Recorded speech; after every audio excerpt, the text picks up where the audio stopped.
చిన్నప్పుడు ఊర్లో పొంటి ఏమన్నా పండగలైతే తీరు తీరు ఆటలాడేటోళ్ళు.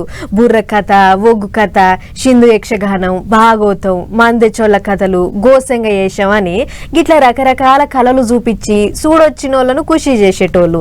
ఇప్పటికైతే పెద్దగా ఆడతలేరు గాని ఎక్కడైనా ఆడితే మాత్రం జనం ఇరగబడి చూస్తుంటారు. అగో గిట్లనే ఆర్మూర్లో పెట్టిన ఓ గణేష్ కాడ మనం ఎన్నడో యాది మరిచిన ఓ ఆట ఆడిర్రు.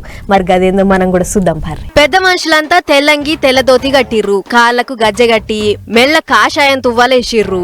అటెంక గురువు కొబ్బరికాయ కొట్టి కార్యం షురూ చేయంగానే ఓ చేతుల తాడు ఇంకో చేతుల కోల కట్టే పట్టిర్రు.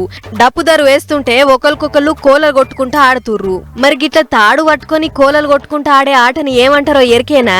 జడకొప్పు అంటారు. అంటే పైన తాళ్లన్నీ ఒకతాన గట్టి అళ్ళకెంచి తలా ఒకటి తీసుకుంటారు. ఇక పాంతులు పాట అందుకొని పాడుతుంటే చుట్టూ తాడు పట్టుకున్నోళ్ళంతా అడుగుల అడిగేసుకుంటా చుట్టూరా తిరుగుతారు.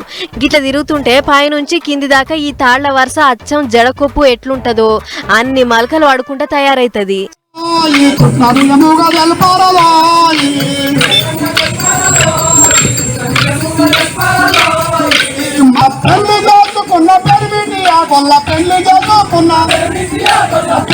చూసిర్రు కదా, మనం 2-3 పూసలతోనే నులకతాడు ఎట్లా పేంతామో గిట్ల 32 మంది కళాకారులు కలిసి 32 తాళ్లతోని ఆడుకుంటా పాడుకుంటా ఒక రకమైన దొడ్డు తాడును పేంతారు. అదే జడకొప్ప అన్నట్టు. అయితే గా ఆటల గొప్పదనం ఏందంటే ఇంట్లో ఒక్కలు కూడా రాంగ్ స్టెప్ వేసినా జడకొప్పు సరిగా పడదు, అంత ఖరాబ్ అవుతుంది అని అంటారు ఆట నేర్పించిన గురువులు. అయితే మనం ఎన్నడో చూసి యాది మరిచిన పాత కళలను మళ్ళా బతికియాలని మేం చేస్తున్న ఆరాటమే గిది అని చెప్పుకొచ్చిర్రు.